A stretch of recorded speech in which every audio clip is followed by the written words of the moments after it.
ያንቺ ፎቶ ነው? አዎ። ምን ተቀብተሽ ነው? ነው ፀጉሬን ተላጭቼ ነው። ፀጉሬን ተላጭቼ። ይሄ ራስሽ ክልሽ ነው? አዎ። ወጣይምና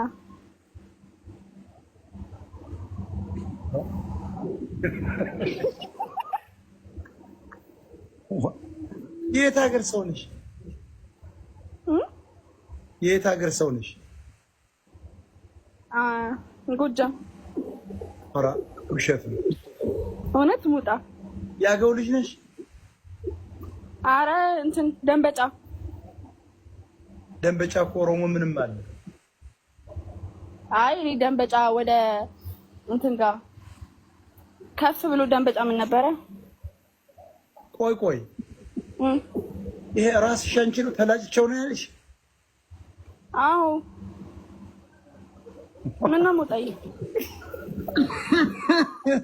ይሄ እኮ ሀባብ ይባላል በዚህ በአሜሪካ ዋረር ሚረን እንለዋለን።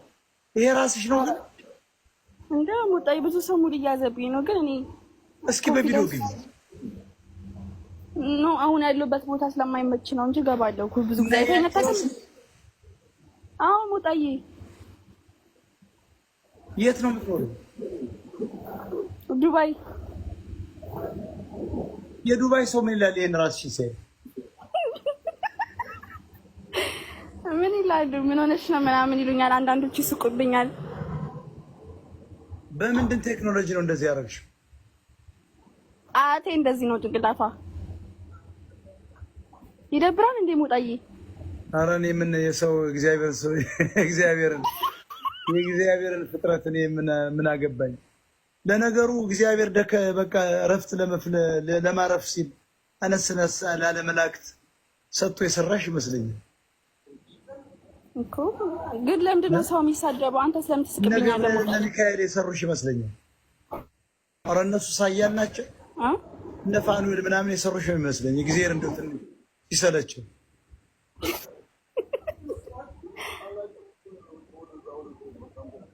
አመሰግናለሁ። እንዴት አይነት መረገም እኮ ነው። እቺ አማራም አይደለችም፣ ሙድ እየያዘች ነው። ግን በራሷ ነው ሙድ የያዘችው። የሚገርም እኮ ነው። እንደዚህ አይነት ሰው ጭንቅላት ካለ እኔ ይገርመኛል። ሌላ ፕላኔት ላይ የመጣ ሰው መሆን አለባት ወይም የተዳቀለች